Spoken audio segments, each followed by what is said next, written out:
এক লোক আসে না, হুজুররা এলে একটু দোয়া চাইতে আসে, নিজের ছোট ছেলেকে নিয়ে আসে, 2.5-3 বছর হবে।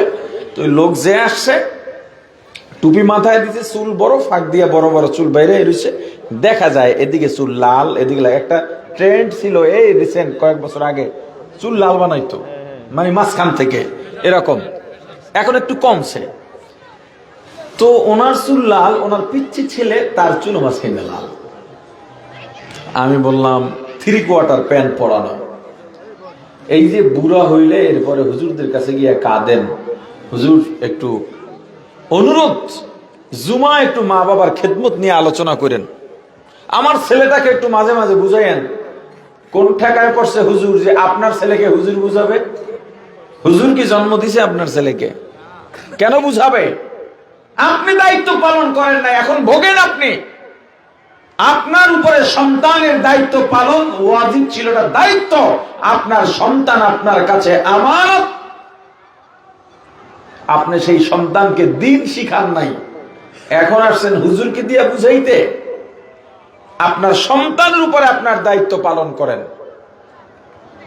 বৃদ্ধ বয়সে হুজুরের কাছে গিয়া মা বাবার খেদমতের ওয়াজের আবেদন করা লাগবে না। এই দুর্বলতা আপনার আমার, যারা সন্তানের বাবা। আফসোস, বললাম ছেলেটার চুল কালার করলেন কেন, 3/4 প্যান্ট কেন? বাচ্চা মানুষ তো। আমি বাচ্চা মানুষ, কি হয়েছে? ওরে তো এখন থেকেই শিখাতে হবে, এবং শিখাবার দায়িত্ব আপনার। চুল লাল করছেন কেন? কয় আমি যখন চুল লাল করি তখন দেখি ছেলে আমার দিকে তাকায় রয়েছে। চিন্তা করলাম ওর মনে মনে হয়তো চুল লাল করার শখ জাগ, যে লাল করে দিচ্ছে। বললাম এখন আমার কাছে কি জন্য আসেন? কয় দোয়া নিতে। তুমি কি দোয়া করতাম? আমার দোয়া এখান থেকে উল্টা এসে পড়বে, টিকবো না। দোয়া নয়, দাওয়া নিয়ে যান। ছেলের চুলগুলো কামাই দিবেন যাতে আবার কালো চুল উঠে, আপনার দিয়েও কামাবেন, তবেই দোয়া করতে পারি। বেচারা রাজি হয়েছে, পরে কি করছে তা তো আর জানি না। পরে কি করছে এটা দেখার দায়িত্ব আমার না। আমি যতটুক করছি ওটুক আমার দায়িত্বে ছিল। আপনার সন্তান বলে ওএমজি। ওএমজি এটার পূর্ণ রূপ কি? কথা কয় না, জানেন কি কি? হ্যাঁ, ও মাই গড, ও মাই গড, মানে ও আমার আল্লাহ। আল্লাহকে এখানে কি বললো? গড বললো। আপনারা বুঝতেছেন না? না, আমি কি একটু কঠিন আলোচনা শুরু করলাম? আপনি আল্লাহকে কি বললেন? গড বললেন। আল্লাহকে গড বলা শিরক। আল্লাহকে গড বলা, জোরে বলেন। এখন অতি পণ্ডিত আছে কিছু আমাদের সমাজে, নিজেদেরকে পণ্ডিত ভাবে। আমাকে মাফ করবেন, আমি ক্ষমা চেয়ে নিচ্ছি। রিটায়ার্ড পার্সন আছেন, অনেক স্কুল শিক্ষক আছেন, অনেক চাকরিজীবী আছেন, অনেক সচিব আছেন। এরা এখন তো বাংলা কোরআন পাওয়া যায়, এই বাংলা কোরআন পড়ে পড়ে ইমাম সাহেবকে এসে ফতুয়া দেয়, বুঝলেন আজকে কোরআনে দেখলাম আজকে এটা, মানে কি ভাব তার, সে অনেক বড় বিদ্বান কোরআন সম্পর্কে। হায় আফসোস। আরে ভাই, আপনি তো কোরআন, আপনি তো জানেন না কোরআনে কি আছে, আপনি তো পথভ্রষ্ট হবেন, আপনি নিশ্চিত পথভ্রষ্ট হবেন। এইরকম কিছু চালাক মানুষ আছে, হুজুরের কাছে গিয়া বলে গড, এটা তো আল্লাহর ইংরেজি, আপনারা বিরুদ্ধে বলেন কেন? এটা শিরিক হয় কিভাবে? আগে স্কুলের বইতে গড ইংরেজির শব্দার্থে ছিল গড মানে আল্লাহ, এখন আছে কিনা জানি না, হয়তো নাই। আগে এটা ছিল, এখন থাকলে এটা পড়া হারাম। যারা বলে গড আল্লাহর ইংরেজি, আমি আপনাদের কাছে জানতে চাই, আমার নাম হাবিবুর রহমান, এটার ইংরেজি কি বলেন? কথা কয় না। একজনের নাম আব্দুল্লাহ, এটার ইংরেজি কি? তাহলে আমার নাম যদি হাবিবুর রহমান হয়, আপনার নাম যদি ইংরেজিতে একই নাম হয়, তাহলে আল্লাহ আবার ইংরেজিতে গড হইল কেমনে?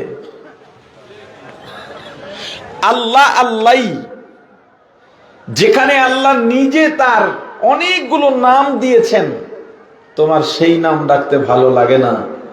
ওরা আমাদেরকে ঠিকই ওদের মতো বানিয়ে নিয়েছে, আমাদের খোঁজ নাই, আমাদের খবরও নাই মুসলমান সন্তানের মুখে ও মাই গড আসে কিভাবে। বাবা যখন ঘর থেকে বের হয়, ছেলেকে বাবা বলে, বাবা টাটা দাও, বাই বাই দাও। তো তোমার সন্তানকে বেজাতি তো তুমি বানাচ্ছ। তোমার সন্তানকে শিখানো দরকার ছিল, বাবা সালাম দাও, আমি যখন যাব ফি আমানিল্লাহ বলবো, তাওয়াক্কালতু আলাল্লাহ বলবো, সালাম দেব, সালামের জবাব দেব। তা না, তুমি তাকে টাটা কোম্পানি শিখাইতেছ। তোমার সঙ্গে মানুষ হবে কিভাবে রে ভাই?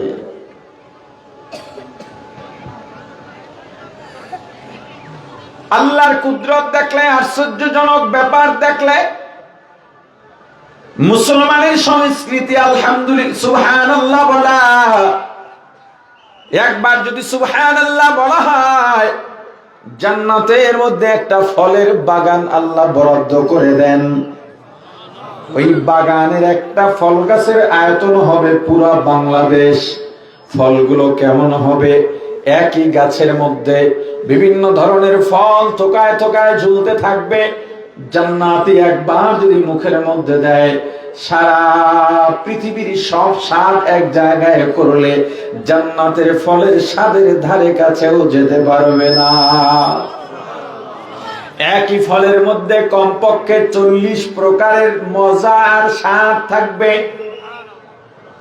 40 রকমের ঘ্রাণ থাকবে। মুসলমান নিজের সংস্কৃতি ভুলে গেছি বলে এখন মুসলমানের সন্তান সুবহানাল্লাহ বলা তো দূরের কথা, আলহামদুলিল্লাহ বলা তো দূরের কথা, ইনশাআল্লাহ বলা তো দূরের কথা, সঠিকভাবে উচ্চারণই করতে পারে না। যদি জানা থাকে বলেন, দুনিয়াতে আসার আগে আমরা কোথায় ছিলাম? বলেন কোথায়? এখন আছি কোথায়? এই যে এতক্ষণ বললাম, আপনার জবাব দিচ্ছেন না। এমনি বয়ান করতে পারবো না। এটা কেন হচ্ছে? মানে জবাব দিচ্ছেন না কেন? কইবেন হুজুর আপনি বয়ান করবেন, কইরা যান, জবাবের দরকার কি? ওই বয়ান আমি করি না, এই ঠেকাও মনে করি না। আশ্চর্য ব্যাপার। দুনিয়াতে আসার আগে কোথায় ছিলাম?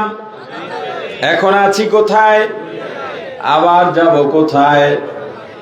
জান্নাতে যে যাইতে চাই, নিজের মন গড়া আমল করলে যাওয়া যাবে না, কোনো কাজ করা লাগবে।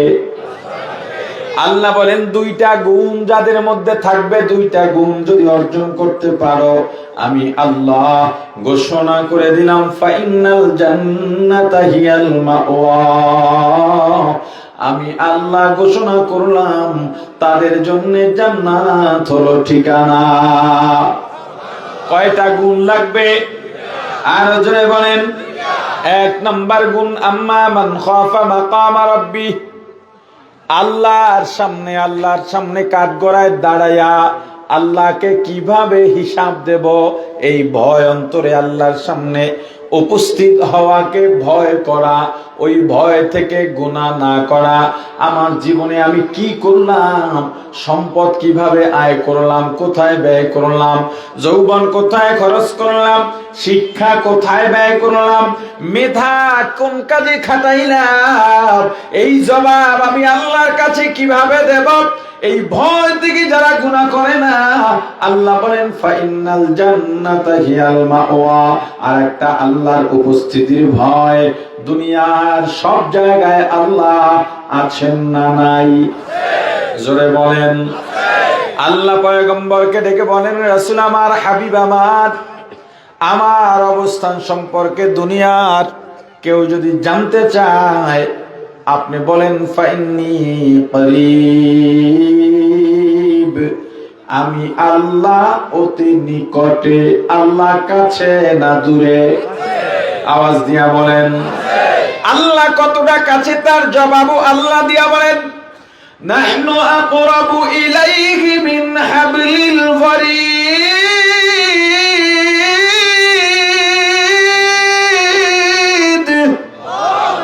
বান্দা তোমার ঘরের সারক যেখানে আমি আল্লাহ তার চাইতো তোমার নিকটে ওয়া হুয়া মাকুম আইনামা কুনতুম। এ বান্দা তুমি যখন যেথায় যাও আল্লাহ তোমার সঙ্গে আছেন। যদি একজন হও একজন মনে করবা না, আল্লাহকে নিয়ে দুইজন মনে করবা। যদি দুইজন হও দুইজন নও, আল্লাহকে নিয়ে তিনজন মনে করবা।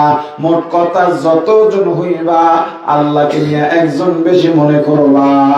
ফাইনামা তুওয়াল্লু ফাতাম্মা ওয়াজহুল্লাহ। বান্দা যেদিকে মুখ ঘুরাইবা, চেহারা ঘুরাইবা, ঘাড় ঘুরাইবা, সব দিকে আল্লাহ আছেন। এই আল্লাহর উপস্থিতির ভয় পেয়ে গুনাহ না করা। ঘরের দরজা বন্ধ করলাম, দুনিয়ার কেউ নাই, কিন্তু কে আছেন? আওয়াজ দিয়া বলেন। আমিরুল মুমিনিন খলিফাতুল মুসলিমিন হযরত উমর রাদিয়াল্লাহু তাআলা আন, ইসলামের দ্বিতীয় খলিফা, দুনিয়াতে বসেই যিনি জান্নাতের সুসংবাদ পেয়েছেন, অর্ধ জাহানের শাসক, যার ব্যাপারে আমার রাসূল বলেছেন আমার পরে যদি কোন নবী হইতো আমার ওমরকে আল্লাহ নবী বানাইতেন। এমন একজন ব্যক্তি যিনি অর্ধ পৃথিবী শাসন করেছেন, অর্ধেক পৃথিবীর অর্ধেকটার শাসন ছিল। অর্ধেক পৃথিবী কতটুক হবে? আপনাদের কুমিল্লার চাইতে তো ছোট হওয়ার কথা না, কথা কয় না? হ্যাঁ, আমেরিকার প্রেসিডেন্টের মতো ক্ষমতা। অর্ধেক পৃথিবী বুঝেন এখান থেকে। হুজুর আবার রাষ্ট্র পরিচালনার লোকে এত চেষ্টা করে, হুজুর মসজিদ মাদ্রাসায় থাকবে, আর তোমরা তখন সুদ ঘুষ আর হারামির ভিতরে লিপ্ত হইতে খুব সহজ হবে। এই যারা হুজুরদের রাজনীতির বিরুদ্ধে করে এগুলো সব দুর্নীতি মনা, এই জন্য হুজুরদের রাজনীতির বিরুদ্ধে কথা বলে। আপনি আপনাদের এই ইউনিয়নে, আমি জানি না, আপনার আবার অনেকে বলে হুজুর কি রাজনীতির আলোচনা করতে এসে। রাজনীতির আলোচনা করতে আইনি, আলোচনার মধ্যে রাজনীতির কথা থাকবে। রাজনীতির আলোচনা করব এই উদ্দেশ্য করে আহি নাই, কিন্তু আলোচনার মধ্যে দরকার যদি হয় রাজনীতির আলোচনাও থাকবে। আমি তো আমার কথা বলবো, আমি তো জোর করে আসি নাই। আমি আপনাদের এখানে অনেকেই চিনি না। আমাদের কোম্পানির সফটওয়্যারে কাজ করে নাজির ভাই, আমি তার মাধ্যমে আসছি। বাদ মাগরিব টাইম দিছি, আপনারা রাজি হয়েছেন। নাহলে বাদ মাগরিব স্বাভাবিক দূরের আলোচক বসে না তো। তার মানে আপনাদের সময় দরকার। আমি আমার গুরুত্ব ফুটাই তুলতেছি না, আমি বলতেছি আমি জোর করে আসি নাই, আপনারা আনছেন, রাইট? আপনারা আমাকে দুইটা পদ দিয়ে এখানে বসাইছেন, ডাক্তার, শিক্ষক, চিকিৎসক, শিক্ষক। আপনারাও দুইটা পদ নিয়ে বসছেন। আপনাদেরকে পুলিশ দিয়া ধৈর্য নিয়ে বসানো হয় নাই, কথা বলে না। কি পদ? ছাত্র, রোগী। কি পদ? ছাত্র, রোগী। কিন্তু আপনি আমার থেকে বয়সে, জ্ঞানে, ইলমে, আমলে, অভিজ্ঞতায়, যোগ্যতায়, সম্মানে, বংশমর্যাদায় অনেক উঁচু হতে পারেন, কোনো সন্দেহ নাই। হতেই পারেন না, হবেন অনেকে। কিন্তু এই মুহূর্তে আমি যেহেতু এখানে, আমি আপনার ডাক্তার, আমি আপনার শিক্ষক, আপনি যেহেতু ওখানে, আপনি আমার ছাত্র, আপনি আমার রোগী। আবার এখান থেকে যখন নেমে যাব, আল মুসলিমু আখুল মুসলিম, আপনি আমার ভাই, আমি আপনার ভাই। আমার ছাত্রকে কোন পথ দেখাইলে ফুল মার্ক পাবে, আমার রোগীরে কোন ইনজেকশন দিলে, কোন মলম লাগাইলে ঘা যাবে, একটুক যদি আমি না চিন্তা করি, কিয়ামতের ময়দানে জাহান্নামের আগুনের সুই সুতা দিয়া আমার জিহ্বা ঠোঁটের সাথে আল্লাহ সেলাই করে দেবেন। আপনারা আমার এমন কোন শালা সম্বন্ধী না, দুলাভাই না, যে আপনাদের এখানে আপনাদেরকে খুশি করতে গিয়া জাহান্নামের ওই সুয়ের সুতায় আটকা পড়ব। কি কথা বুঝেন নাই? রাজনীতি কেন? ওলামায়ে কেরাম যত পথ আছে এটা দেখাবেন ওলামায়ে কেরাম। যার ভিতরে দিন নাই, নৈতিকতা নাই, মনুষ্যত্ব নাই, সে আপনাকে রাজনীতি বলেন আর পেটনীতি বলেন, কোন পথে আপনাকে দেখাতে পারবে না, সেই যোগ্যতা তার নাই।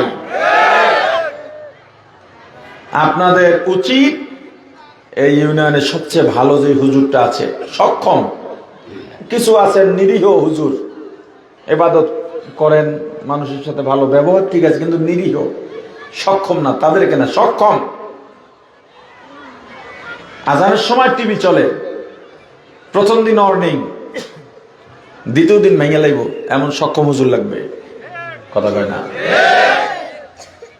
এলাকায় ক্যারাম বোর্ডের যে আসর, এই আসর থেকে গ্রুপিং এর তৈরি হয়, জুয়ার তৈরি হয়, এখান থেকে গীবত শুরু হয়, এখান থেকে রাজনৈতিক মতানৈক্য শুরু হয়, চার দোকানের আড্ডা, এগুলো থাকবে না। সুলেমানি শাসন আমলে কফি আড্ডা নিষেধ ছিল, কারণ এই সব জায়গা থেকেই দুষ্কৃতকারীরা তাদের আলোচনা, তাদের ষড়যন্ত্রের উদ্ভাবন ঘটায়। আমরা কি ফতুয়া বিভাগ, এখন সবচেয়ে বড় ফতুয়া চলে চা স্টলে, আর চা স্টলের যত ফতুয়া সব হুজুরকে বিরুদ্ধে। হ্যাঁ, সক্ষম হুজুরকে আপনারা নমিনেশন পেপার কিনে তাকে দাঁড় করাইবেন যে হুজুর আপনার মতো নেতৃত্ব আমাদের দরকার। এরপর সবাই মিলে, কোনো খরচা হবে না, হুজুরের 1 টাকাও যাবে না, বরং নির্বাচনের কয়েকদিন হুজুরের বাসায় আপনাদের কাছে চাউলের বস্তা যাবে, কারণ তাকে বানাইবেন আপনাদের স্বার্থে, এলাকার স্বার্থে। সেটা না করে হুজুর যদি কেউ দাঁড়ায়, সবাই বেহাইয়ে বেহাইয়ে তাকায়, হুজুর মানুষের এত লোভ কা, এটা বলে। হযরত উমর অর্ধ পৃথিবীর শাসক ছিলেন, আমিরুল মুমিনিন খলিফাতুল মুসলিমিন হযরত উমর রাদিয়াল্লাহু তাআলা আনহু একদিন ইশার নামাজের পর চিন্তা করলেন, আমি তো মানুষ, মানুষের ভুল হতেই পারে। চিন্তাটা দেখেন কোন লেভেলে, আমি মানুষ, আমার ভুল হতেই পারে। আপনি কি এটা ভাবেন ভুল হতে পারে? আপনি ভাবতে পারেন ভুল হতেই পারে, কিন্তু আপনার ভুল ধরলে আপনি তো তেলে বেগুনে লাফান, আপনি তো স্বীকারই করতে চান না, ভুল কইরাও বারবার যুক্তি দাঁড় করান। আপনি যদি বিচার ব্যবস্থার চাপে পড়ে ক্ষমাও চান, তখন বলে বেড়ান, সবাই সিদ্ধান্ত দিয়েছে কি করব, ক্ষমা চাইলাম, তবু সবাই ভালো থাকুক, মানে বুঝাইলেন আমার ভুল হয় নাই। কথা কয় না? অথচ হযরত ওমর অবস্থাটা বোঝেন, অর্ধেক পৃথিবীর শাসক, চিন্তা করলেন আমি মানুষ, আমার তো ভুল হতেই পারে, কিন্তু আমার ভুলটা ধরাইয়া দেবে কে? আল মুমিনু মিরওয়াতুল মুমিন, এক মুমিন আর এক মুমিনের আয়না। আয়নায় দাঁড়াইলে যেমন আমার চেহারায় যদি স্পট থাকে, আমার চুল বাঁকা থাকে, আমার চশমা বাঁকা থাকে, আমার কাপড়ে স্পট থাকে, আমি দেখতে পাই, আমি সংশোধন হয়ে যাই। মুমিন ভাইও সেভাবে আয়না, তার সামনে দাঁড়াবো, তার চোখে ধরা পড়বে আমার স্পট কোথায়, উনি বলে দেবেন, আমি স্পট মুছে ফেলবো, বরং এখন যদি বলে দেয় তার শত্রু মনে করি। আমার ভুল হতে পারে, ধরাইয়া দেবে কে? আমি তো শাসক, প্রজারা ভয় হয়তো আমাকে বলবে না, এত বড় শাসক রে, ভুল হলে বলে কেমনে? বরং দেখেন না, ভুল যদি হয় নেতা গো, উল্টা চামচারা চাড়ে আর কয় নেতা সেই ভুলটারে কি কয় সেই। আমার জীবনে একটা বাস্তব অভিজ্ঞতা আছে। আমি লেখাপড়া শেষ করার পর নরসিংদী এক মাদ্রাসা মসজিদে প্রথম জয়েন করেছিলাম। তো ওখানে এক চেয়ারম্যান ছিলেন, উনি মারা গেছে। তো ওনার আশেপাশে কিছু চামচা ঘুরতো সব সময়, 10, 15, 20 জন এরকম। ওই এলাকাটা ছিল প্রচুর মাজার, আর আমার এটা একটা কপাল ছিল, আমি যত জায়গায় ইমামতি করছি সব জায়গায় মাজারে ভরা ছিল। এই পিটাপিটি মাইল পিট করেই মোটামুটি বছরখানিক টিকতে পারছি। যত জায়গায়, এই নারায়ণগঞ্জে আমার বিরুদ্ধে মামলা হয়েছিল, তখন নাসিম ওসমান ছিল, যে শামীম ওসমানের ভাই, তোফাজ্জল ভৈরবীও তখন ছিল। ওখানে আবেদ শাহ গ্রুপ আছে, আমার ছবি দিয়া 4 কালারের পোস্টার এটি ছাপাইয়া শিরোনাম দিছে বর্তমান যুগের নয়া দাজ্জালের আবির্ভাব। 3 থেকে 4টা মামলা করছিল। ওই সময় নারায়ণগঞ্জের স্থানীয় পত্রিকার শিরোনামই ছিলাম আমি, কারণ কখনো অন্যায়ের কাছে মাথা নত করতে পারিনি। তো যাই হোক, ওখানে ওই চেয়ারম্যান একদিন একটা পেঁপে কিনছে। পেঁপে কিনে সবাই বসে এক ভাগ নিতে। চেয়ারম্যানে খাওয়ার আগে চামচারা খায় কেমনে, চেয়ারম্যান যে কোনো একজনের সাথে বলছিলেন যে এই সাথে যেগুলো থাকে এগুলো কত বড় চামচা আমি তোমাকে আজকে দেখাবো, চলো। তা আমি তখন ওই মসজিদে আছি, ওই মাদ্রাসায় পড়াই, মাদ্রাসার পরিচালক হিসেবে নিয়োগ নিছি ওখানে। তো ওই যার সাথে তার মানে ইয়াটা কি বলে চ্যালেঞ্জটা হয়েছে, যাকে বুঝাবে, উনি আবার আমারে বলছে যে আপনি যেটা বলছেন ওইটা আজকে প্রমাণ হবে। কারণ আমি বলছি এগুলো যে এদের আশেপাশে যারা থাকে সবগুলো হলো চামচা, চেটে চলে, কিটে চলে, চেটে চলে। দেখেন না প্রিয় অভিভাবক, আপনাদের এখানে শুকরিয়া পোস্টারে নাম নাই। আগে পোস্টারে আওয়ামী লীগের লোক দিয়ে নাম ভরা ছিল, এখন পোস্টার বিএনপি ক্ষমতায় যায় নাই, এরপরও এখন মাহফিলের পোস্টার বিএনপি নেতা নাম দিয়ে ভরা। সিস্টেম একই আছে, লোক পাল্টে গেছে। কি এক আজব দুনিয়ায় বাস করতেছি, বুঝতেছেন? নিজে খাইয়া চেয়ারম্যানে বলতেছে, ওফ এটা তো পেঁপে না, কাঁঠালও ফেল। বাস সব দিতে কইলো, চেয়ারম্যান সাহেব কি কাঁঠাল, এ তো কাঁঠালকেও ফেল করে ফেলাইতেছে। এখন সবাই কি বললো, কাঁঠাল। তো বাজারে যে ঝাড়ু দেয় ওর জন্য একটা কভার রাইখা দিছে, একটা কোষ কাইটা চেয়ারম্যান নিজে ওরে ডাকছে, এইটা খাতো, খাইছে। কয় কেমন লাগে? কয় পেঁপে আবার কেমন লাগবে? কয় অনেকে দি কয় কাঁঠালের মতো লাগে না? কয় কোন শালায়, পেঁপে আবার কাঁঠাল হয় কেমনে? পেঁপে আবার কাঁঠাল হয় কেমনে? কথা তো এইটাই, কথা। এরা তো চেটে চলে। এই রাজনীতির যে একটা অপব্যবহার বাংলাদেশে আজ পর্যন্ত পুঁজিবাদী আব্রাহাম লিঙ্কনের পুঁজিবাদী কুফরি গণতন্ত্রের ধারক বাহকরা কখনো দেখবেন না নেতায় ভুল করছে, নেতায় সেটা স্বীকার করছে বা কর্মীরা স্বীকার করছে, বরং একজন আরে কয় চোর। কথা কয় না, একজন আর কয় চোর। ইসলাম না মানলে আপনি কোথাও শান্তি পাবেন না। মূল শান্তি ইসলামে, বুঝি কিন্তু মানি না। কেন? ওই যে ইসলাম মানতে গেলে, আমি এরপরে চাঁদপুরেও ছিলাম, আপনাদের পার্শ্ববর্তী জেলা। আমি জুমা পড়াই, জালালাইন পড়ি, তখন তাফসিরে জালালাইন পড়ি চাঁদপুরে, জুমা পড়াই, প্রচুর মানুষ আসতো, ছাত্র জমানায় জুমা পড়ে, দূর থেকে মানুষ 11টায় চলে আসতো। ওখানে আমার একটা বন্ধু ছিল, সবসময় একসাথে চলতাম, কিন্তু শুক্রবার আমার পিছনে জুমা পড়তো না। তো সবাই এটা নিয়ে আমাকে কথা শুনাইতো, হুজুর আপনার বন্ধু একদম কাছে, 5 ওয়াক্ত আপনার সাথে পড়ে, বাসার থেকে মাঝে মাঝে খানা নিয়ে আমার সাথে এসে রুমে খাইতো। তা বুঝেন খাতিরটা কোথায়। আমি মাদ্রাসায় যাইতাম, ও আমার সাইকেলের পিছে বসে মাদ্রাসায় যাইতো, ক্লাস করে আমি বের হইতাম, আবার একসাথে আসতাম। সম্পর্কটা ওই লেভেলের ছিল। এমন কি ওই যে ডেনমার্কে রাসূল কিনে অবমাননা হয়েছিল, চাঁদপুরে আমরা তখন বিশাল প্রতিবাদ মিছিল করেছিলাম। এই সমস্ত প্রতিবাদী মিছিলও সে আমার সাথে সাথে থাকতো, শুধু জুমাটা আমার বুঝে পড়তো না। আমার এই জিনিসটা বুঝে আসতো না, কি রে জুমা পড়ে না কা? একদিন জিগাইলাম, ভাই আপনি আমার পিছনে জুমা পড়েন না কা? কয় ডরে। কি ডর? কয় যদি দাঁড়িয়ে রেখে দেওয়া লাগে। আপনার বয়ানের যে ঢক, যদি দাঁড়িয়ে রেখে দেওয়া লাগে। তাই হুজুর করে ভোট দেয় না, যদি আকাম ছাইরে দেওয়া লাগে। এটাই হলো একটা বিষয়। আমিরুল মুমিনিন খলিফাতুল মুসলিমিন হযরত ওমর রাদিয়াল্লাহু তাআলা আনহু এশার নামাজের পর ভাবতেছেন, আমি মানুষ, আমার তো ভুল হতে পারে, কিন্তু আমার ভুল ধরায়া দেবে কে? কেউ তো সাহস করবে না।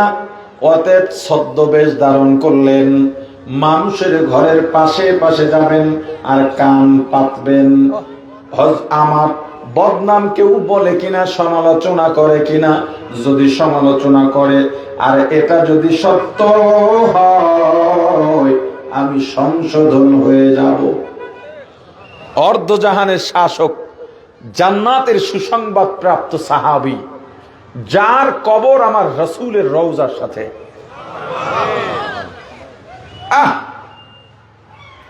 এখানে একটা মাসালা আছে, যদি কেউ মাসালা জেনে থাকেন তাহলে আপনি আমাকে প্রশ্ন করবেন। সুয়ালে মুকাদ্দার, কারো ঘরে কান পাতা বা আরি পাতা তো জায়েজ নাই। আরি পাতা বুঝেন না? 4-5 জন এখানে বসে কথা বলে, আপনি একজনে পাঠাইছেন এই পর্দার দাঁড়াদি সন্ধি কি বলে, এটার আরি পাতা বলে, এটা কি নাই? এখানে অনেকের অ্যান্ড্রয়েড মোবাইল আছে না? অটো রেকর্ড আছে? কল করলে অটো রেকর্ড হয়? জায়েজ নাই। আপনি আরেকজনের কথা, আপনার সাথে পার্সোনাল কথা বলতেছে, আপনি রেকর্ড করে ফেলতেছেন, এটা মোবাইলে আড়ি পাতা বলে। আপনি পারবেন যদি প্রশাসনের লোক হন এবং এই সেক্টরে দায়িত্বপ্রাপ্ত হন, কারটা কোন অপরাধীকে যদি শনাক্ত করার জন্য, তার কার্যক্রম পর্যবেক্ষণ করার জন্য তার কথা আপনি রেকর্ড করতে পারবেন, কিন্তু পাবলিক করতে পারবেন না। কথা হয় না? কি করতে পারবেন না? আল্লাহ কোনোভাবেই চান না বান্দার গুনাহ প্রকাশক। আজকে গাড়িতে আসতেছিলাম, দেখেন আপনাদেরই এই থানার সন্তান, আমাদের মাননীয় ধর্ম উপদেষ্টার সচিব রিয়াদ ভাই আপনাদের এখানে, এটার পরে তার বাড়ির মাহফিল, ওইটার উছিলেই আপনাদের এখানে আসতে পেরেছি। উনি ভার্সিটিতে পড়া মানুষ, উনি আমাকে কথাটা বললেন যে জেনাকারীর শাস্তি কখন হয়। জেনার শাস্তি কি? যদি বিবাহিত হয় পাথর, যদি অবিবাহিত হয় দোররা। কিন্তু এই বিচারটা কখন হবে? যখন ইসলামী সরকার থাকবে। কথা কয় না? এবং ইসলামী সরকার থাকার পরে জেনা করছে, বিচার কেমনে শনাক্ত করবেন? তারা জানি তারা বেবিচারী, 4 জন আকেল বালেককে দেখতে হবে। আচ্ছা, পৃথিবীতে এমন কোন জেনাকার বেবিচারী আছে 4 জনের সাক্ষী রেখে জেনা করবে? আরে কথা বলে না। তাহলে এই বিধানটা আল্লাহ কেন দিলেন? আল্লাহ চান এমন অন্যায় যদি কেউ করে সেটা গোপন থাকবে। আপনি কারো বিষয় ঘাটাঘাটি করবেন, ব্যক্তি অন্যায়কে সামনে আনবেন, এটাকে চগলখড়ি বলে। কি বলে? আপনার দোকানে একজনে মোবাইল রেখে গেছে চার্জে, আছে না? সময় হয় না, বা মোবাইলটা রাখছে, ভাই আমি একটু ওয়াশরুমে যাবো, মোবাইলটা রাখো। আপনি চেষ্টা করতেছেন কেমনে খোলা যায়। আবার অনেকে দেখে ওই যে যদি প্যাটার্ন দিয়ে থাকে তখন এমনি ধরে মোবাইল, কোন দিকে ঘুরাই নাচে দাগ পরে থাকে, তো মোবাইলটা খোলে, বা যদি খোলা পায় তখন আপনি তার মোবাইলে ঢুকা কোথায় যান? কথা কয় না? গ্যালারিতে কি থাকে? ছবি ভিডিও। হ্যাঁ, ওখানে গেছেন কারে খুঁজেন বলেন? তার ঘরের মা বোন স্ত্রী এদের ছবি থাকতে পারে, এটা খোঁজেন? আমাদের মানসিকতা এমন কেন? দ্বিতীয় আর একটা খোঁজে ফেসবুক মেসেঞ্জারে কার লাগে কথা কয়। আরে কথা বলে না। তাহলে হযরত উমর কিভাবে আড়ি পাতলেন? এটা তো জায়েজ নাই। হযরত উমর তো আসলে কথা সংগ্রহের জন্য একজনের কথা আর একজনের জায়গায় আর একজনের কাছে লাগাবার জন্য আড়ি পাতেন নাই, নিজের সংশোধনের জন্য। যদি দেখেন তার ভুল আছে সংশোধন হয়ে যাবেন, আর যদি দেখেন ভুল নাই এরপরও সংশোধন হয়, এরপরও সমালোচনা হয়, তাহলে তিনি রাজ দরবারে স্পষ্ট সবাইকে জানায় দেবেন কারো অনুপস্থিতিতে কারো আলোচনা করা জায়েজ নাই। তবু তাদের নাম প্রকাশ করবেন না। কিন্তু যেই ঘরেই যান কোনো আলোচনা নাই, আলোচনা যেখানে যেখানে হয় হযরত ওমরের প্রশংসা হয়। কি হয়? জোরে বলেন। প্রশংসা হয়। হযরত ওমর ফজরের আগে আগে ফিরবেন না, এই গ্রামে হবে না, হয়তো অন্য জায়গায় আর একদিন নামতে হবে নিজেকে যাচাই করার জন্য। 15 বছরে যারা আমাদের রক্ত চুষে খাইলো তাদেরকেও বারবার পরামর্শ দিয়েছিলাম, ছদ্মবেশে লোকাল গাড়িতে ওঠেন, চা স্টলে বসেন, ট্রেন স্টেশনে গিয়া মানুষের ভিড়ের মধ্যে বসেন, আলোচনা শোনেন আপনাদের ব্যাপারে জনগণের মন্তব্য কি।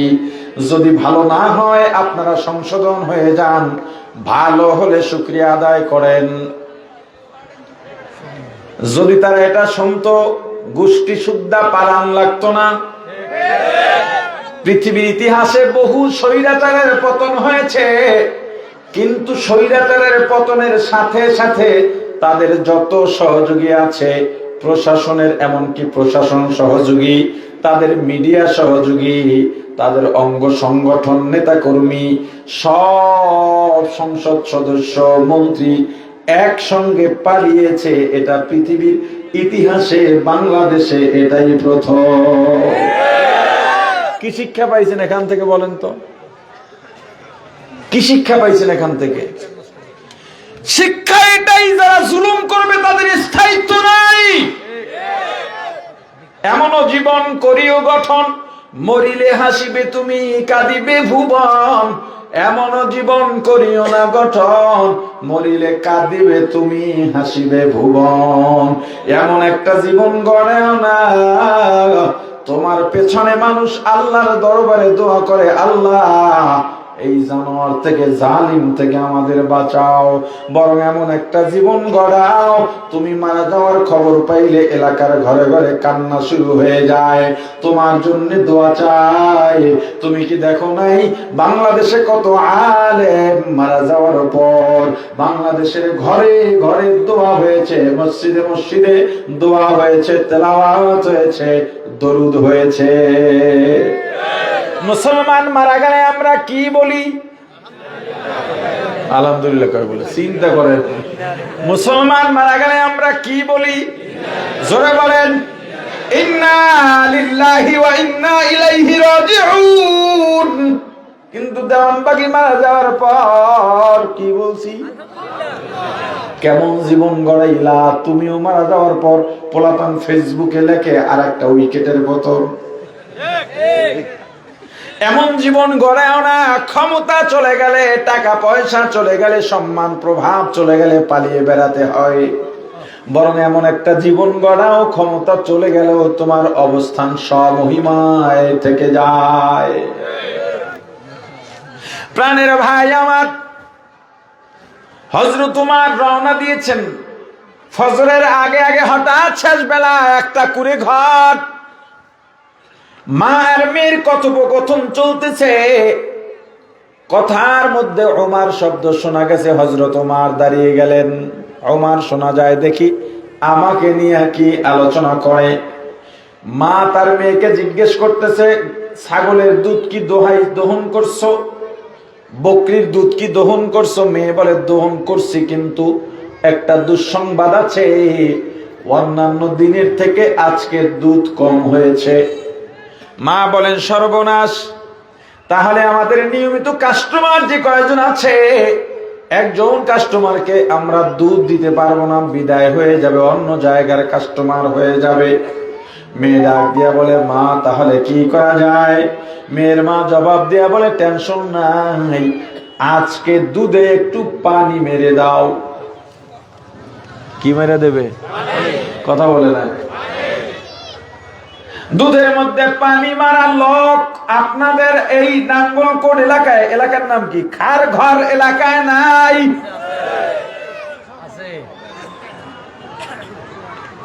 দুধ আর মধু জান্নাতের সরাসরি খাবার।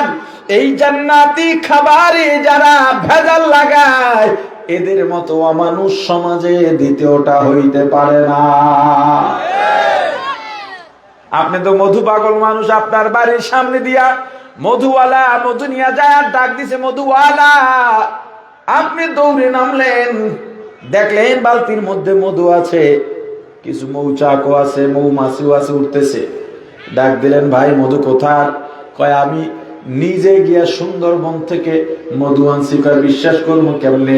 কয়, আমার মাথার কসম, আল্লাহর কসম, আল্লাহর আসমানের কসম, জমিনের কসম, 7 জমিনের কসম, 7 আসমানের কসম, বউয়ের কসম, ছেলে মেয়ের কসম, মৌমাছির কসম, আমি নিজে গিয়া মধু আনছি সুন্দরবন থেকে। অথচ খবর নিলে দেখা যায় ওর 14 গোষ্ঠী কোনোদিন জানে না এই সুন্দরবন কোন রাস্তায়। মানুষকে কখনো ঠকাবেন না। 500 1000 টাকার ছেঁড়া নোট এমন ভাবে জোড়ায় যাতে পাওনাদার না বুঝতে পারে জোড়ানো টাকা। ধোঁকাবাজি করেন না। আবার ছেঁড়া নোট বেশি টাকার মধ্যে ঢুকায়া দেয়। একজন আপনার কাছে 20,000 টাকা পাবে, আপনি ভেতরে একটা 1000 টাকার নোট দিলেন, ছেঁড়া, লোকটা ধরতে পারলো না, 19,000 টাকা কাজে লাগাইতে পেরেছে, 1000 টাকা পারে নাই। কিয়ামতের ময়দানে 1000 টাকা আপনার দেওয়া লাগবে। খবরদার, শপথ নেন, ছেঁড়া নোট কখনো টাকার সঙ্গে নয়, আলাদা ভাবে দিবেন। দেখো ভাই টাকাটা তুমি চালাইতে পারবা কিনা, এটা ছেঁড়া। পাওনাদার যদি বলে জিম্মাদারি নিয়ে নেয় তো নিয়ে নিল, আর যদি বলে দাও যদি চালাইতে পারি তো পারলাম, না পারলে তোমার কাছে দিব, তুমি পাল্টাইয়া দিও, শেষ। মানুষকে কখনো ঠকাবেন না। দোকানে গেছেন গেঞ্জি কেনার জন্য, গেঞ্জি একটু সাইজে বড়, দোকানদার বলে ধুইলে খাপবে। একই দোকানে আর একজন গেছে, গেঞ্জি হয়েছে ছোট, একই দোকানদার এবার তাকে বলে ধুইলে ছাড়বে। এমনি ধোকাবাজি কইরেন না, সঠিকভাবে ব্যবসা করেন, হালাল কামাই করেন, মিথ্যা বইলেন না। মা মেয়েকে ডাক দেয়া বলে আজকে দুধে একটু পানি দিয়া দাও। মেয়ে জবাব দিয়া বলে মা হযরত ওমর তো দুধে পানি দিতে নিষেধ করেছেন। মা জবাবে বলে মেয়ে আমার, সেটা তো আমিও জানি, কিন্তু এখন তো ওমর নাই, জানবেন না দেখবেন না। মেয়েটা ডাক দেয়া বলে মা গো, ওমর যদিও না দেখবেন, ওমরের আল্লাহ তো দেখেন। আউলিয়ারা কারে উকবা ইখতিয়ার, জাহেলারা কারে দুনিয়া ইখতিয়ার, আশিকারা মিল্লাত মাযহাব জুদাস্ত, আশিকারা মিল্লাত মাযহাব খুদাস্ত। মিয়ানে আশিক মাশউক রামজিস্ত, কিরামান কাতিবিন রাহম খবর নিস্ত। প্রাণের ভাই আমার হযরত ওমর আর দেরি করেন নাই, চলে গেলেন নিজ গন্তব্যে। ফজরের নামাজ পড়লেন, তেলাওয়াত করলেন, জিকির করলেন। ইশরাক পড়ার পর কাছের মানুষদের ডাকলেন, অমুক জঙ্গলের পাশে অমুক এলাকায় অজপাড়া গাঁ ছোট একটা ঝুপড়ি ঘর আছে। আমি যতটুকু অনুমান করতে পেরেছি ওখানে মেয়ে আর মেয়ের মা বসবাস করে, ওদের বাবা বা স্বামী নাই, ওরা গরিব, বকরির দুধ দহন করে কোনো মতে তারা সংসার চালায়। কিন্তু ওই বাসায় একটা মেয়ে আছে, মেয়েটাকে দেখি নাই কালো না ফর্সা, বেটে না লম্বা, মোটা না চিকন, সুন্দরী নাকি অসুন্দরী, তবে মেয়েটাকে আমার পছন্দ হয়েছে, আমার ঘরে আমার ছেলের বউ বানায়া আনতে চাই।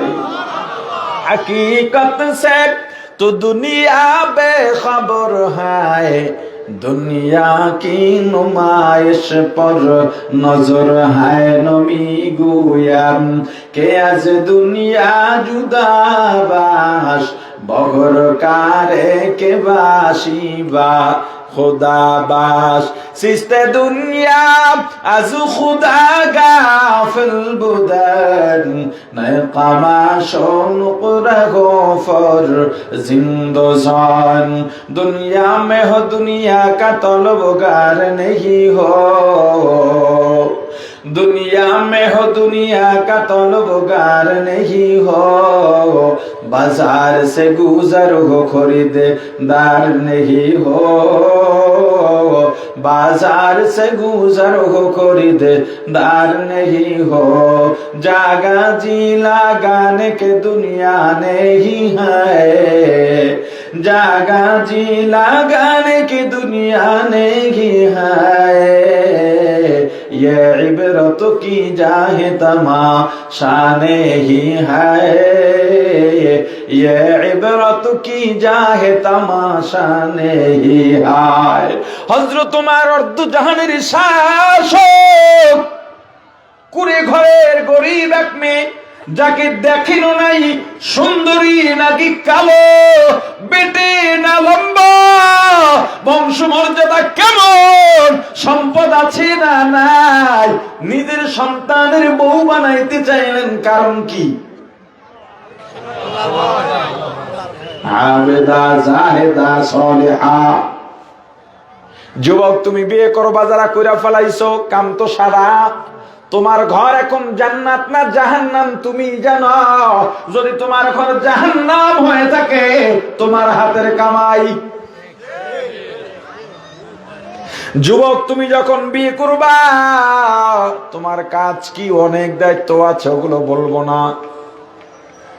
বিয়ে যখন করবা তুমি দেখবা, মেয়েকে দেখতে যখন যাইবা বাবা দুলাভাই বন্ধু বান্ধব নিয়ে দল পাকাইয়া গরুর বাজারের মতো হাতে উঠাইয়া দেখবা।